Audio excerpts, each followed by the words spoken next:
আর কোনদিন শেষ হবে না। এমন একটা সময়ের জন্য আমরা বিন্দু পরিমাণও চিন্তিত নই। দুনিয়াতে আর কিছু না হোক, রাত্রিকালে আমরা একটু আরামে যাতে ঘুমাইতে পারি, এই জন্য আমাদের ঘরটাকে সুন্দর করে সাজা, মনের মতো সাজা, কোনো ফার্নিচারের অভাব নেই না, দামি দামি খাট, দামি দামি গাজি, ল্যাব, কোনো কিছুরই অভাব নেই না। কেন? ঘরে যাতে একটু আরামে থাকতে পারি, একটু ঘুমাইতে পারি। আমার আপনার এই মৃত্যুর পরে আরেকটা ঘর আছে, ওই ঘরে আমাদেরকে থাকতে হবে। ওই ঘরটার কি ফার্নিচার আমি বানাইলাম, দুনিয়ার ঘরের জন্য কত ফার্নিচার, কত আসবাবপত্র আমি সাজাইলাম, রাখলাম। মৃত্যুর পরে শত শত বছর যে ঘরে থাকতে হবে আমাকে আপনার, ওই ঘরের কি ফার্নিচার, কি খাট বানাইলাম, কি দামি জাজির কিনলাম, একটুও আমাদের চিন্তা হয় না। অস্থায়ী জিন্দেগিটাকে আমরা এত সুন্দর করে সাজাই, স্থায়ী জিন্দেগিটার ব্যাপারে আমাদের একটু খেয়াল নেই। আজকের এই মাহফিলটার উদ্দেশ্য হচ্ছে এটা, আমাদের স্থায়ী জিন্দেগি যেখানে আমাদের অনন্তকাল থাকতে হবে, কিভাবে সাজাবো তারই ব্যবস্থার জন্য আজকের এই আল্লাহ তাআলা এই মাহফিলকে কেন্দ্র করে আমাদের জিন্দেগির সমস্ত গুনাহগুলো আল্লাহ মাফ করে দিন। সকলে বলুন আমিন। মৃত্যুর পরবর্তী জিন্দেগিটা যেন আমাদের সুন্দর হয়, মৃত্যুর পরবর্তী জিন্দেগিটা আমাদের যেন আনন্দের হয়, শান্তিময় হয়, আল্লাহ তাআলা সেই ব্যবস্থা করে দিন। সকলে বলুন আমিন। সম্মানিত হাজিরিন, দুনিয়া থেকে তো আমরা যাব, যাওয়ার পরে ওই সময় যদি আমরা ফেল করে বসে, তখন আর দ্বিতীয়বার পাস করার মতো সুযোগ সুবিধা আমাদের জন্য থাকবে না। মৃত্যুর পরবর্তী জিন্দেগিটা সেটা হচ্ছে আসল জিন্দেগি। দুনিয়াটা আসল না, এখানে আমি সফল হব বা হব না এটা দেখার বিষয় না, মৃত্যুর পরে আমি সফল হব কিনা সেটাই হচ্ছে দেখার বিষয়। সফল কিভাবে হব মৃত্যুর পরে? আমাদের কবরটা যদি জান্নাতের টুকরা হয়, আমার জীবন সফল।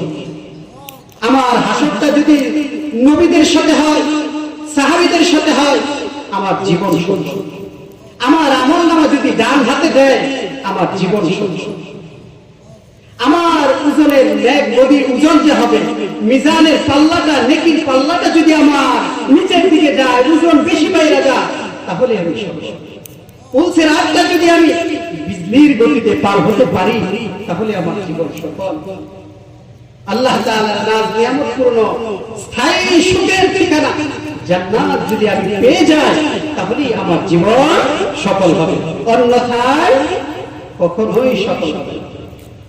এজন্য রব্বুল আলামিন ঘোষণা করেছেন, ছোট্ট একটা সূরা, কোরআন কারীমের মধ্যে 114 খানা সূরার মধ্যে ছোট্ট একটা সূরা, সূরার নাম হচ্ছে সূরা আসর। আসর মানে সময়, আসর মানে কি? সময়। আল্লাহ তাআলা এই সময়ের কসম খেয়েছেন। আল্লাহ তাআলা বলেন, বিসমিল্লাহির রহমানির রহিম, ওয়াল আসর ইন্নাল ইনসানা লাফি খুসর। রব্বুল আলামিন ডাক দিয়ে বলে, দুনিয়ার মানুষ শোনো শোনো, আমি আল্লাহ তাআলা সময়ের কসম খাচ্ছি। ওয়াল আসর, সময়ের কসম। সময়ের কসম কেন? হাসান বসরি আলাইহির রাহমাহ প্রখ্যাত বুজুর্গ, উনি বলেন, সময় মানেই তোমার জীবন, জীবনের অপর নাম সময়, সময়ের অপর নাম আরেকটা নাম হচ্ছে জীবন। কিভাবে? এই যে আমরা মায়ের পেট থেকে যখন দুনিয়াতে আসি, আসার পর থেকেই আমাদের সময়টা গণনা করা হয়। এই সন্তানের বয়স হয়েছে তখন আমার আত্মীয় স্বজন বলেছেন যে এই তো 1 ঘন্টা হয়েছে দুনিয়াতে আসছে, এই যে 1 ঘন্টা সময়, 1 ঘন্টায় আমার জীবন। কতদিন হয়েছে বয়স? 12 বছর। এই যে একটা 12 বছর সময়, 12 বছর আমার জীবন। আল্লাহ তাআলা বলেন, ও দুনিয়ার মানুষ, ওয়াল আসর, সময়ের কসম, তার মানে জীবনের কসম, সময়ের কসম মানে জীবনের কসম, সময়ের কসম, তোমার জীবনের কসম। ইন্নাল ইনসানা লাফি খুসর, ও দুনিয়ার মানুষ, তোমাদের প্রত্যেকটা জীবনের কসম, সময়ের কসম। তোমার এই জীবনটা 60 বছর 70 বছর এই জীবনটা, সুন্দর এই জীবনটা, কত সুন্দর করে ছোট্ট থেকে আস্তে আস্তে বড় হয়েছে। তোমার এই দামি জীবনটা, তোমার এই মূল্যবান জীবনটা, এই দামি জীবনটার কসম দিচ্ছি, তোমার এই জীবনটা তখনই ক্ষতিগ্রস্তের মধ্যে পড়বে যদি আমার পরিচয় তোমার ভিতরে না থাকে, দিনের পরিচয় যদি তুমি না জানো, আমি রবের পরিচয় তোমার ভিতরে যদি না থাকে, আমি রবের কি হুকুম আহকাম, এই হুকুম আহকাম সম্পর্কে যদি তুমি না জানো, নিশ্চয়ই নিশ্চয়ই তুমি ক্ষতিগ্রস্ত, দুনিয়ার জিন্দেগি ক্ষতিগ্রস্ত, পরকালের জিন্দেগি তোমার ক্ষতিগ্রস্ত, যেই পরকালের জিন্দেগিটা শুরু হবে কখনো শেষ না। ওই জীবনে যদি তুমি সফলতা পাইতে চাও, কি করতে হবে? আল্লাহ তাআলা সূরা আসরের মধ্যে বলেন, দুনিয়ার মানুষ, সফলতা যদি পাইতে চাও তোমাকে 4টা কাজ করতে হবে। এই সূরার 4টা কাজ। 1 নাম্বার, ঈমানদার হতে হবে। 2 নাম্বার, আমল করতে হবে। 3 নাম্বার, ঈমানের কথা যারা জানে না তাদের কাছে পৌঁছাইতে হবে। 4 নাম্বার, আমলের কথা অন্যের কাছ পর্যন্ত পৌঁছাইতে হবে। এই 4টা কাজ, 2টা বাস্তবায়ন করব, বাস্তবায়ন করে আবার যারা জানে না তাদেরকে বাস্তবায়ন করার সুযোগ করে দেব। আল্লাহ তাআলা আমাদের এই সুন্দর জীবনটা যাতে আমরা ক্ষতিগ্রস্তের মধ্যে না ফেলাই, আমরা যাতে সফলতা অর্জন করতে পারি, আল্লাহ রাব্বুল আলামিন আমাদের সবাইকে সফলতার চূড়ান্ত আসনে আসীন হওয়ার তৌফিক দান করুন। সকলে বলুন আমিন। আজকের এই মাহফিলটা জীবনকে সফলতার সর্বোচ্চ পর্যায়ে নিয়ে যাওয়ার জন্য আজকের এই মাহফিল। আল্লাহ তাআলা আমাদেরকে এই অত্র এলাকা থেকে যাচাই বাছাই করে আমাদেরকে এখানে আসার বসার তৌফিক দান করেছেন। মনে করব আমার জীবনটা ধন্য হয়ে গেছে। এই দিনটা সবসময় আসে না, বছরে একটা দিন। আজকে আমার এই দিনটা হতে পারে, এই দিনটাকে লক্ষ্য করে উপলক্ষ করে আল্লাহ তাআলা আমার জিন্দেগির গুনাহগুলো মাফ করে আমার জীবনটা সফলতা, যাদের জীবন সফল হয়েছে তাদের কাতারে আমার জীবনটা পৌঁছেছে। আল্লাহুম্মা আমিন। সম্মানিত হাজিরিন, রব্বুল আলামিন দুনিয়াতে আপনাকে আমাকে পাঠাইছেন, দুনিয়া থেকে যাতে আমরা সফলতা নিয়ে যাইতে পারি, এজন্যই পাঠাইছেন।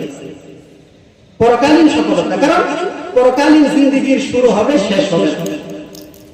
এটা আমাদের মাথায় ধরে না, শুরু হবে আর শেষ হবে না, তারপরেও কি একটা সীমা রেখা নাই পরকালের জিন্দেগি? আল্লামা জালালউদ্দিন রুমি আলাইহির রহমাতুল্লাহ বলেন, আমার কাছে একটা হিসাব আছে, পরকালের সময়টা কতটুকু পরিমাণ লম্বা হবে, এটা তো সীমা রেখা শেষ পর্যন্ত নাই। তবে আমি ছোট্ট একটা হিসাব করেছি। এই হিসাব আল্লামা জালালউদ্দিন আলাইহির রহমান, জালালউদ্দিন রুমি আলাইহির রহমান উনি বলেন,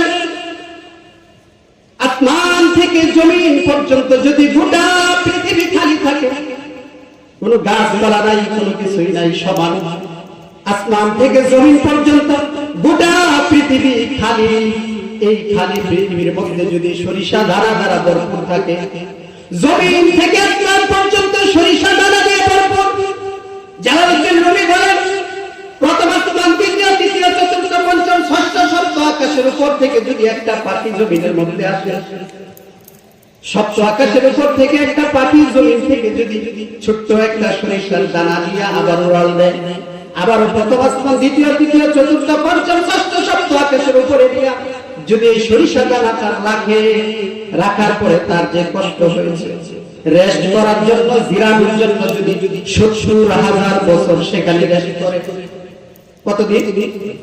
70,000 বছর। 70,000 বছর দুনিয়ার বছর না, আখিরাতের বছর। আখিরাতের 70,000 বছর, দুনিয়ার 50,000 বছর, আখিরাতে একদিন। দুনিয়ার 50,000 বছর আর আখিরাতে একদিন সমান। জালালউদ্দিন রুমি বলেন 70,000 বছর যদি ওই পাখিটা সপ্ত আকাশের উপরে বেশ করে আবার দুনিয়াতে আসে আরেকটা সরিষা দানা নিয়ে যায়, আবার সপ্ত আকাশের উপরে 70,000 বছর বেশ করে জিরা আবার আসে আবার নিয়ে যায়, এরকম করতে করতে করতে করতে যদি গোটা দুনিয়ার সমস্ত সরিষা দানা শেষ করে ফেলে নিতে নিতে জালালউদ্দিন রুমি বলেন আখিরাতের দিন শুরু হবে, সরিষার দানা শেষ হবে, আখিরাতের দিন কোনদিন শেষ হবে না। তাহলে ওই দিনের সফলতা আসল সফলতা। এই সফলতার জন্যই আল্লাহ দুনিয়াতে প্রেরণ করেছেন। আল্লাহ তাআলা আমাদেরকে সফলতা নিয়ে আল্লাহ তাআলার দরবারে হাজিরা দেওয়ার তৌফিক দান করুন, সকলে বলুন আমিন। সম্মানিত হাজিরিন, আল্লাহ তাআলা আমাদেরকে দুনিয়াতে পাঠাইছেন। দুনিয়াতে কিভাবে সফলতা অর্জন করা যায় এই আলোচনার দিকে ঢুকেছি। দুনিয়াতে আল্লাহ তাআলা আমাদেরকে পাঠাইছেন, রব্বুল আলামিন আমাদেরকে 7টা স্তরে আমাদের এই সুন্দর বডিটাকে বানাইছেন। এই যে আমার মাথা, 2টা চোখ, নাক, কান, মুখ, 2টা হাত পা একদিনেই হয়ে যায় না। আমাকে আল্লাহ তাআলা গঠন করেছেন 7টা স্তরে 7টা পর্যায়ে। আল্লাহ তাআলা সূরা মুমিনুনের মধ্যে ইরশাদ করেছেন, ওয়ালাকাদ খালাকনাল ইনসানা মিন সুলালাতিন মিন তিন। ও দুনিয়ার মানুষ শুনো শুনো, সফলতা অর্জন করার জন্য দুনিয়াতে তোমাকে পাঠাইলাম, জান্নাত কামাই করার জন্য দুনিয়াতে পাঠাইলাম, জাহান্নামের বিভীষিকাময় পরিস্থিতি থেকে নাজাত পাওয়ার জন্য দুনিয়াতে পাঠাইলাম। ও দুনিয়ার মানুষ, এমনিতেই তোমার 2টা হাত হয়ে যায় না, 2টা চোখ হয়ে যায় না, 2টা কান হয়ে যায় না, 2টা পা হয়ে যায় না। আমি আল্লাহ রাব্বুল আলামিন তোমাকে কিভাবে বানাইলাম শোনো শোনো। তোমাকে আমি আল্লাহ তাআলা প্রথমে যে স্তরে তোমাকে বানাইলাম, আল্লাহ তাআলা বলেন আমি তোমাকে মাটির সার নির্যাস থেকে বানাইলাম। কি দিয়া? মাটির সার নির্যাস থেকে। আমার প্রথম স্তর মাটির সার নির্যাস। মাটির সার নির্যাস থেকে আমার প্রথম স্তর কিভাবে হইল? আল্লাহ রাব্বুল আলামিন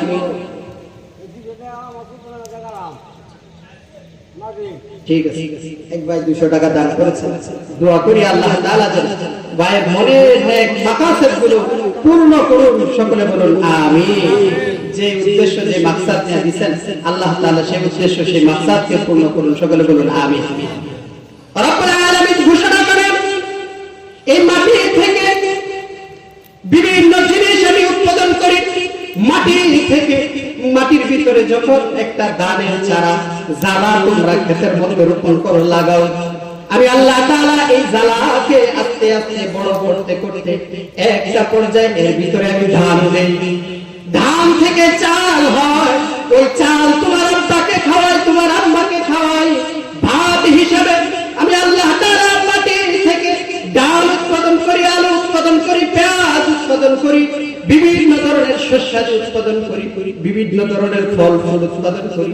এই মাটি থেকে আমি আল্লাহ তাআলা কাঁঠাল গাছ জন্মাই, কাঁঠাল গাছকে বড় করে কাঁঠাল গাছের মধ্যে কাঁঠাল ধরাইয়া এই কাঁঠালের গোশ, কাঁঠালের গোল্লা তোমার আব্বাকে খাওয়াইলাম, তোমার আম্মাকে খাওয়াইলাম। এই কাঁঠালের গোল্লাটাই হলো মাটির সার নির্যাস। ধান থেকে চাল, চাল থেকে ভাত, এটি হচ্ছে মাটির সার নির্যাস। রব্বুল আলামিন বলেন এই মাটির সার নির্যাস থেকে তোমাকে বানাইলাম, এই সব কিছু তোমার আব্বাকে খাওয়াইলাম, তোমার আম্মাকে খাওয়াইলাম। তোমার আব্বা তোমার আম্মা খাওয়ার পরে এক ধরনের পানি তোমার আব্বার ভিতরে তোমার আম্মার ভিতরে আমি তৈরি করলাম। রব্বুল আলামিন ডাক দিয়ে বলেন সুম্মা জাআলনাহু মুফতাতান ফি করারিন মাকিন। এরপরে ওই পানিটাকে তোমার পিতার মেরুদণ্ড থেকে বের করে তোমার মায়ের পেটের ভিতরে রেহেমের ভিতরে ঢুকায় দিলাম।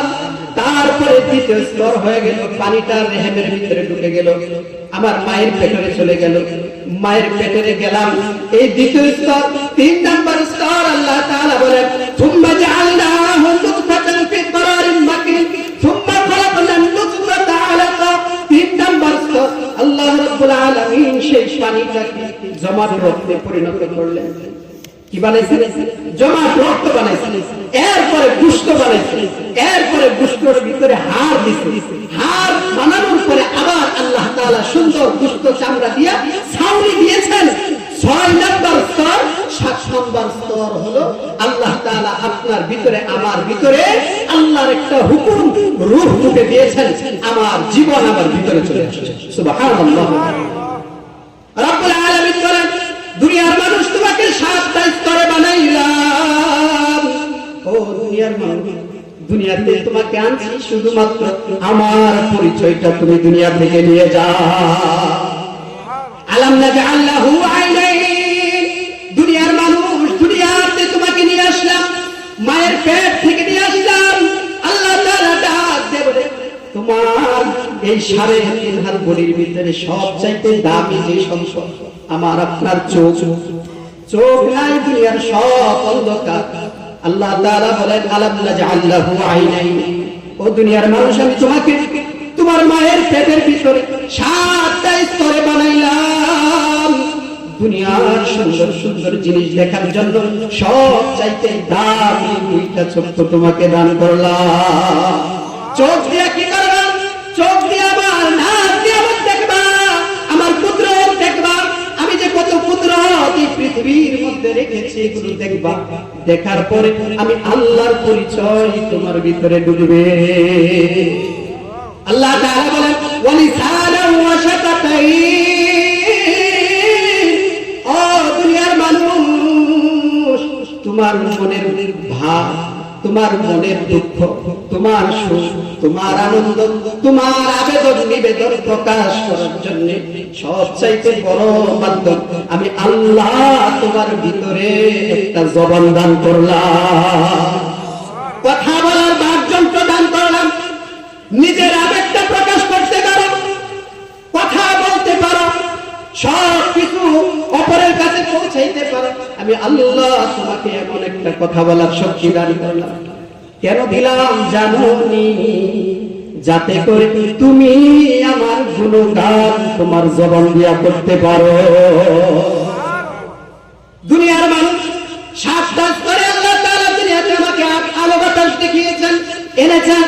এবার রব্বুল আলামিনের কাছে প্রশ্ন করলাম, আল্লাহ 7 স্তরে দুনিয়াতে আমাকে আল্লাহ আমার জীবনটা কিভাবে চলবে, জীবন ধারণ কিভাবে করব? আল্লাহ বলে, বান্দারে টেনশন করিস না, চিন্তা করিস না, তোর জীবন ধারণের জন্য আমি 7 ধরনের খাবার দুনিয়াতে বানায়া রাখছি।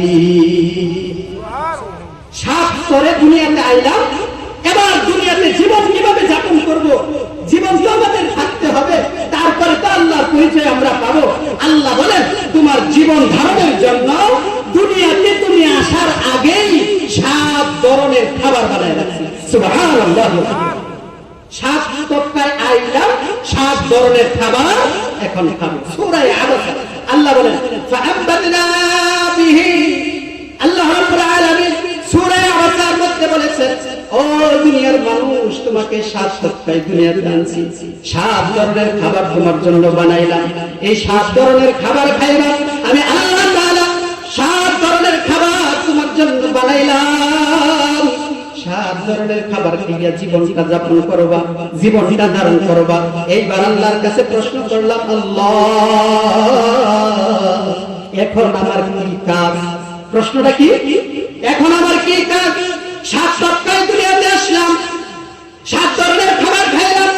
আল্লাহ বলেন, 7 ধরনের খাবার যে তুমি খাইবা, শুধু তাই না, দুনিয়াতে যাতে শান্তির সাথে থাকতে পারো, আরামের সাথে থাকতে পারো, আমি আল্লাহ তোমার মাথার উপরে ছাদ হিসাবে 7 আসমান বানায় দিলাম। রব্বুল আলামিন বলেন, তোমার উপরে 7 আসমান আমি আল্লাহ বানাইলাম, তোমার মাথার উপরে ছাদ হিসাবে দুনিয়াতে তুমি চলাচল করবা, শান্তির সাথে সাথে চলাচল করতে পারো। 7 তক্কায় দুনিয়াতে আনলাম, 7 ধরনের খাবার খাওয়াইলাম, মাথার উপরে ছাদ হিসাবে 7 আসমান বানাইলাম। দুনিয়াতে চলাচল করার জন্য আমি আল্লাহ তোমার জন্য 7 জমিন বানায় দিলাম। এবার প্রশ্ন, আল্লাহ এখন কাজ কি? প্রশ্নের উত্তর,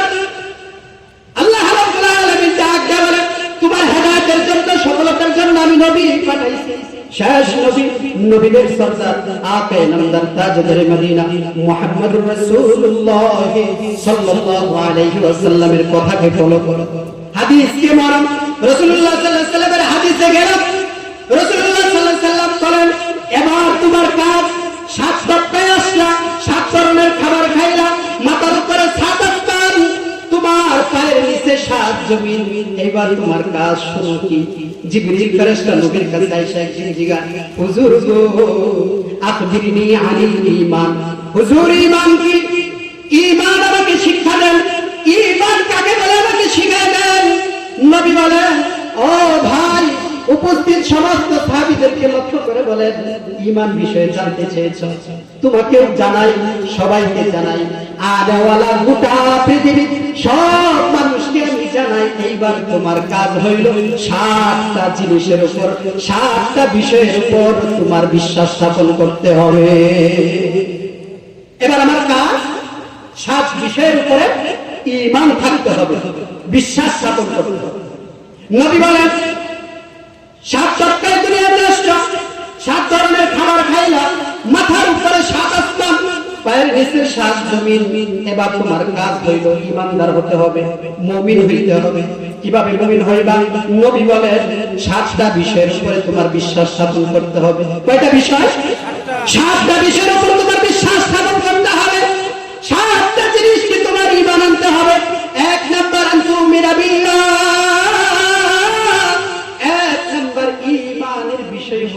আল্লাহ তাআলার অস্তিত্বের উপর তোমার ঈমান আনতে হবে। 1 নাম্বার কি? আল্লাহর উপরে ঈমান আনতে হবে। কি আনতে হবে? আমরা সবাই জানি আল্লাহর উপরে ঈমান আছে। আল্লাহ আমাদের খালেক, আল্লাহ আমাদের মালিক, সব কিছুই আমরা মানি, কিন্তু বিশ্বাস আমলে খাটাই না, জীবনে খাটাই না। যদি করতাম আল্লাহর উপর বিশ্বাস, তাহলে কোনদিন নামাজ কাজা করতাম না। যদি আল্লাহর উপর বিশ্বাস আমার থাকতোই, কখনোই মিথ্যা কথা বলতাম না। যদি আল্লাহর উপর বিশ্বাস আমার থাকতো, অন্যের খ্যাত নিতাম না, আর কাইটা বাতর কাইটা খ্যাত বড় করতাম না। যদি আল্লাহর উপর বিশ্বাস আমার থাকতোই, সুদ খাইতাম না, ঘুষ খাইতাম না। আমরা আল্লাহর উপর যদি বিশ্বাস করতামই, তাহলে বোনের সম্পদ গিলা খাইতাম। নবী বলেন, এবার তোমার কাজ হলো 7টা বিষয়ের উপর ঈমান আনা। আনতুমিনা বিল্লাহ, 1 নাম্বার আল্লাহর উপর ঈমান আনা, ওয়া মালাইকাতিহি ওয়া কুতুবিহি ওয়া রুসুলিহি ওয়াল ইয়াউমিল আখির ওয়াল কদরি খায়রিহি ওয়া শাররিহি ওয়াল বা'সি বা'দাল মাউত। এই 7টা বিষয়ের উপরে তোমার ঈমান আনতে হবে। কয়টা বিষয়ের উপর? 7টা বিষয়ের উপর ঈমান আনতে হবে। এবার 7 সপ্তাহে দুনিয়াতে আসলাম, 7 ধরনের খাবার খাইলাম, আল্লাহর নিয়ামত 7টা আকাশ পাইলাম, 7টা জমিন পাইলাম। নবী বলেন, এখন তোমার কাজ ঈমান আনতে হবে, ঈমানদার হতে হবে। কিভাবে ঈমান আনবো? নবী বলেন, 7টা বিষয়ের উপর তোমার ঈমান আনতে হবে। এখন আমি ঈমানদার হয়ে গেলাম। এবার আমার 2 নম্বর বিষয়, 3 নাম্বার, এবার আমার কাজ ঈমানদার হয়ে গেল। এবার আমার কাজ কি? এবার আমার কাজ কি? রব্বুল আলামিনের কোরআন, আল্লাহর কিতাবের দিকে তাকাইলাম। সূরা মুমিন, আল্লাহর কিতাব কি বলে? ও দুনিয়ার মানুষ, ঈমানদার হইলা, এখনো সফলতা তোমার কাছে আসে নাই, সফল ঈমানদার হও না। এখনো জাহান্নামের আগুন থেকে বাঁচতে পারবা না, এখনো কবরের আযাব থেকে বাঁচতে পারবা না। তোমাকে এখনো আরো কিছু কাজ আছে, করতে হবে। কি কাজ? আল্লাহ কোরআন বলে, এইবার তোমাকে ভালোভাবে 7টা কাজ করতে হবে। কয়টা কাজ করতে হবে? 7টা কাজ করতে হবে। 7 সপ্তাহে দুনিয়াতে আসলাম, 7 ধরনের খাবার খাইলাম, 7 আসমান পাইলাম, 7 জমিন পাইলাম, 7টা বিষয়ের উপর ঈমান আনলাম। এবার সফল মুমিন হতে গেলে কি করতে হবে? আল্লাহ কোরআন বলে, এবার সফল মুমিন হতে গেলে তোমাকে 7টা কাজ করতে হবে। 1 নাম্বার, আল্লাযীনা হুম ফি সালাতিহিম খাশিউন। নামাজ তো আমরা পড়ি, লোক দেখার না নামাজ, তাড়াতাড়ি নামাজ, কোন সময় মসজিদ থেকে তাড়াতাড়ি বের হয়ে যাই, আবার চাষ চলে বৈশা গল্প করতে পারবো, চা খাইতে পারবো, টিভি দেখতে পারবো, সিনেমা দেখতে পারবো, তাড়াতাড়ি মসজিদের ভিতরে ঢুকি আর তাড়াতাড়ি বের হয়ে যাই। চিন্তা টেনশন টেনশন সব থাকে বাড়ি, না হয় বাজারে, না হয় দোকানে, না হয় ব্যবসা বাণিজ্য, যে কোনো এক জায়গায় চিন্তা চেতনা। ইমাম সাহেব কয় রাকাত পড়লো, কোন সূরা পড়লো, কি করলো না করলো কোনো খেয়ালই নাই। আল্লাহ বলেন সকল মুমিন তুমি হতে পারবে না যদি তোমার নামাজের মধ্যে মনোযোগ থাকে। নামাজ তো করি, আল্লাহ বলেন 7টা কাজের মধ্যে 1 নাম্বার কাজ হলো নামাজটা তোমাকে খুশুর সাথে আদায় করতে হবে। আল্লাযীনা হুম ফি সালাতিহিম খাশিউন, নামাজটা তোমাকে খুশুর সাথে আদায় করতে হবে। নামাজের মধ্যে কি কিরাত করতেছো সেদিকে তোমার খেয়াল থাকতে হবে, অর্থের দিকে খেয়াল থাকতে হবে। নামাজে তোমার ধ্যান ধারণা কোন দিকে, বাড়ির মধ্যে না গরুর দিকে, না ছাগলের দিকে, না ব্যবসার দিকে। নামাজের মনটা তোমাকে নামাজের ভিতরে রাখতে হবে। নবী বলেন কিভাবে নামাজ পড়বা, কিভাবে ইবাদত করবা। আনতা আবুদাল্লাহ কান্নাকা তারা, ও আল্লাহর ইবাদত কিভাবে করতে হবে, মনে হবে যেন তুমি আল্লাহকে সামনে সামনে দেখতেছো। ফাইল্লাম তাকুন তারা, যদি আল্লাহকে দেখতে না পাও মনের মধ্যে বিশ্বাস রাখবা ফাইন্নাহু ইয়ারাক, আল্লাহ তোমাকে আমাকে দেখতেছে।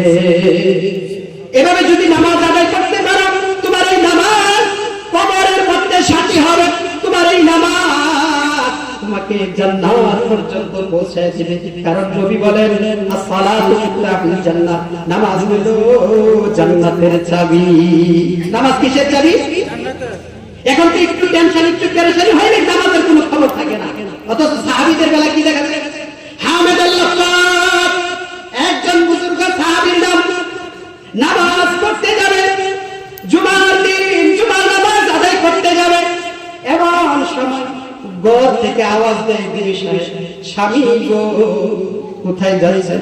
স্বামী বলে আমি নামাজ পড়তে যাই, জুমার নামাজ আদায় করতে যাই। বিবি সাহেব ডাক দিয়ে বলে স্বামী নামাজ পড়ার জন্য যে মসজিদে যাচ্ছেন, ঘরের মধ্যে তো কোনো খাবার নাই, কি খাবো? ঘরের মধ্যে তো কোনো খাদ্য দ্রব্য কোনো কিছুই নাই, কি করতে হবে? ওই দোকানে যে মেয়েদের মধ্যে কিছু গম, কিছু জব সেরাই কাজ আদা বানানোর জন্য, তাড়াতাড়ি আটা নিয়ে আসেন, রুটি বানাবো, আমিও খাবো, আপনিও খাবেন। ও স্বামী, এই মুহূর্তে যদি দোকানে গিয়া আটা না আনেন, আগামী 1 সপ্তাহ পর্যন্ত দোকান খুলবে না, মেয়ে খুলবে না। 1 সপ্তাহ পর্যন্ত আমাদের ঘরে কোনো খাবার থাকবে না। স্বামী নামাজ পড়বেন যাইবেন নাকি দোকান থেকে আটা নিয়ে আসবে? স্বামী বেচারা টেনশনের মধ্যে পড়ে গেল, চিন্তার মধ্যে পড়ে গেল, কি করবে? এই মুহূর্তে দোকানে গিয়ে যদি আটা না আনে 1 সপ্তাহ পর্যন্ত উপাস থাকতে হবে, খাবার নাই, 1 সপ্তাহ উপাস থাকা সম্ভব না। টেনশনে পড়ে গেল। নামাজ পড়তে গেলে আটা যাবে, আটা আনতে গেলে হিন্দি নামাজ ছুটে যাবে, কি করবে? এমন সময় আরেক ব্যক্তি দৌড়ে আসছে, ও ভাই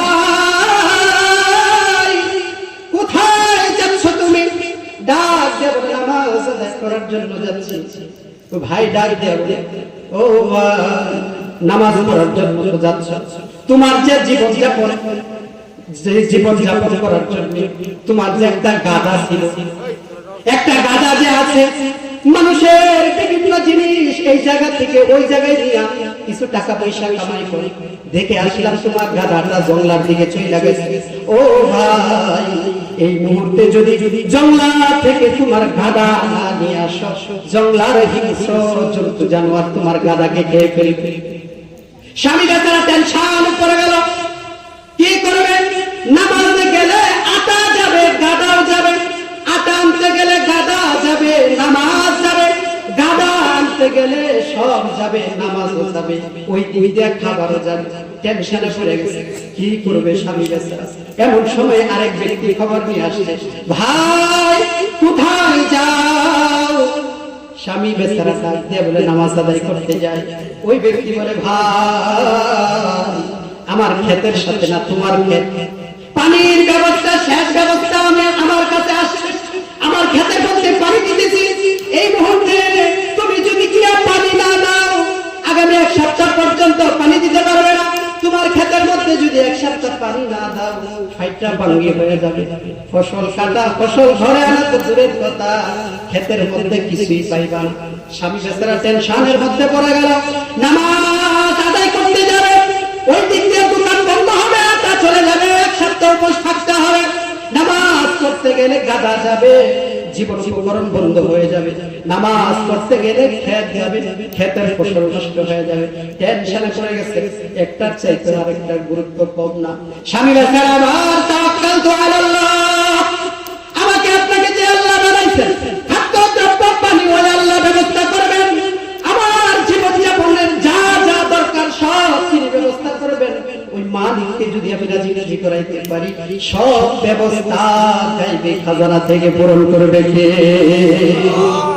স্বামী বেচারা দৌড়ে মসজিদে চলে গেছে, আল্লাহর কুদরতি কদমে দাবির কপালটা ঠেকানোর জন্য, নামাজ আদায় করার জন্য মসজিদে চলে গেছে।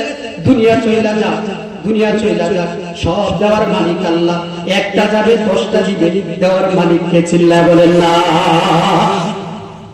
নামাজ আদায় করে রবের সাথে সাক্ষাৎ করে বাড়িতে আসছে, আয়েশা দেখে বিবি সাহেবা রুটি বানা। স্বামী বেচারা দৌড়ে বিবির কাছে গিয়া বলে, বিবি আটা তো আমি আনি না, আটা কোথায় পাইলাম গো বিবি, আমি তো নামাজ পড়তে গেছি। বিবি ডাক দিয়া বলে, স্বামী হে, যে মাওলার কুদরতি কদমে সেজদা দেওয়ার জন্য তুমি গেলা, ওই মাওলাই আটার ব্যবস্থা করে দিয়েছে। কিভাবে ব্যবস্থা করলো? বিবি সাহেব ডাক দিয়া বলে, স্বামী তুমি যখন চলে গেল, পাশের বাড়ির ভাই তারও আটা দোকানে ছিল, ভুলে আমার বস্তা বাড়িতে আইনা দেখে এটা হলো তোমার। ওই ভাই ওই বস্তাটা আমার কাছে পৌঁছে দিয়ে গেছে। কে আনলো? আল্লাহ। কে এনে দিয়ে গেছে? আল্লাহ। এবার দল করে টাকা থেকে বাধা বাধা বিবিকে ডাক দেওয়ালে, বিবি হে, গাদা আমি আনি নাই, তুমি আনছো? কয় না, আমিও আনি না। তা আসলো কিভাবে? বিবি ডাক দেওয়া বলে, স্বামী যে কুদরতি আল্লাহর কুদরতি কদমে সেজদা দেওয়ার জন্য গিয়েছি, ওই মাবুদ, ওই খালেক, ওই মালিক আমি দেখলাম তাকাইয়া জঙ্গলা থেকে একটা ভাগ পাঠায় দিছে।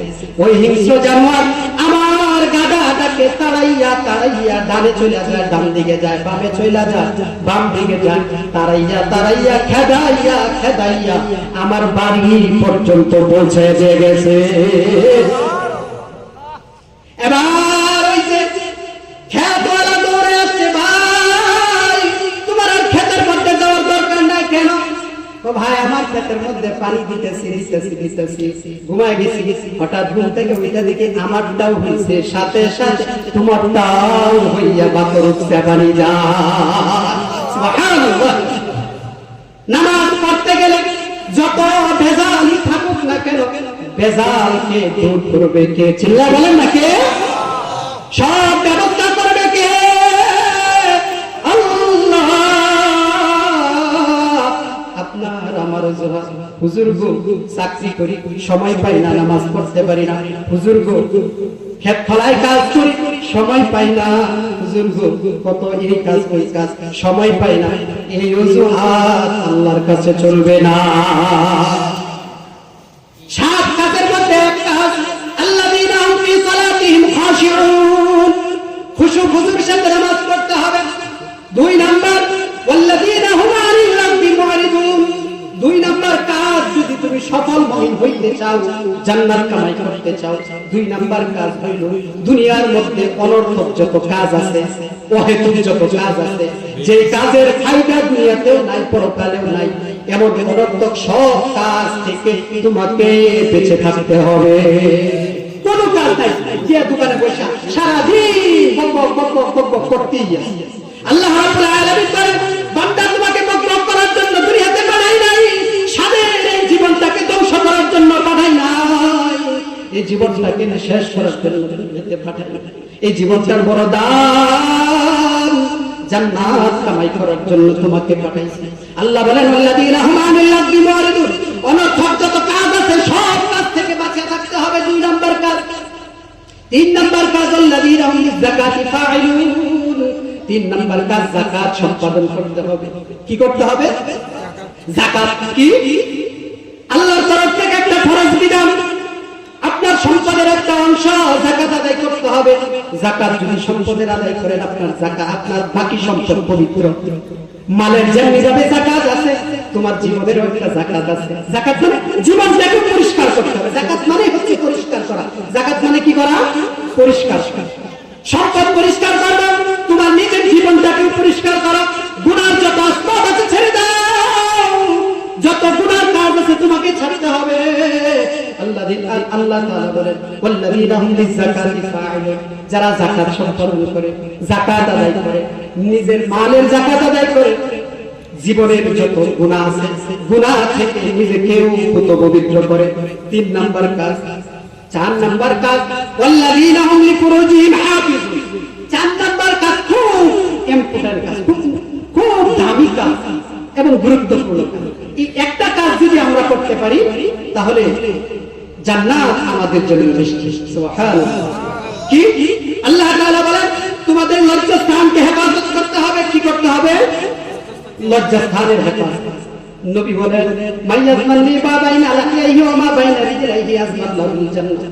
দুনিয়ার কোন মানুষ, কোন বান্দা, কোন বান্দি যদি তার এই দুই চোয়ালের মাঝখানে জিহ্বাটা, জবানটাকে হেফাজত করতে পারে, দুই রানের মাঝখানে লজ্জাস্থানটাকে যদি হেফাজত করতে পারে, নবী বলেন, মায়ের নবী, দয়ার নবী ডাক দিয়ে বলেন উম্মত, তোমাকে জান্নাত পর্যন্ত পৌঁছানোর জিম্মাদারি আমি আল্লাহ। সুবহানাল্লাহ। এজন্য চার নাম্বার কাজ ওয়াল্লাযীনা হুম লিফুরুজিহিম হাফিজুন, চার নাম্বার কাজ হলো নিজের লজ্জাস্থানের হেফাজত করতে হবে।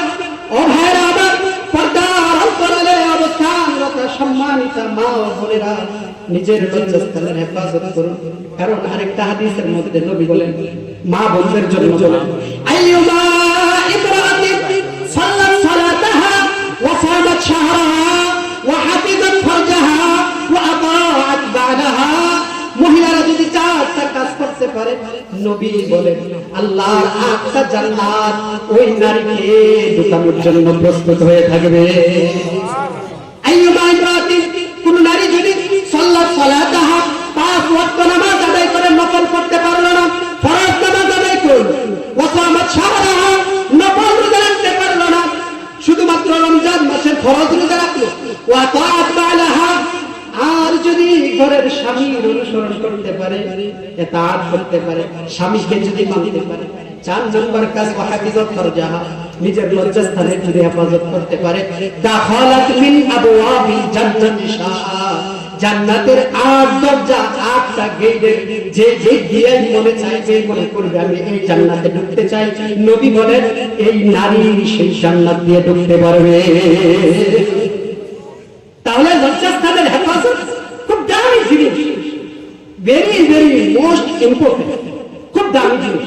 নিজের জীবন নষ্ট করে ফেলেছে আমার ভাই ভাই, বন্ধু বান্ধবের জীবন নষ্ট, সবাই ধরা, অসংখ্য গরিব মানুষ এই জায়গার মধ্যে ধরা। লজ্জাস্থানের হেফাজত খুব দামি জিনিস। অনুরোধ পায়ে হাত দিয়ে বলি, হেফাজতে রাখবেন, আপনার ঘরেরটা হেফাজতে রাখবে আল্লাহ। আর আমি যদি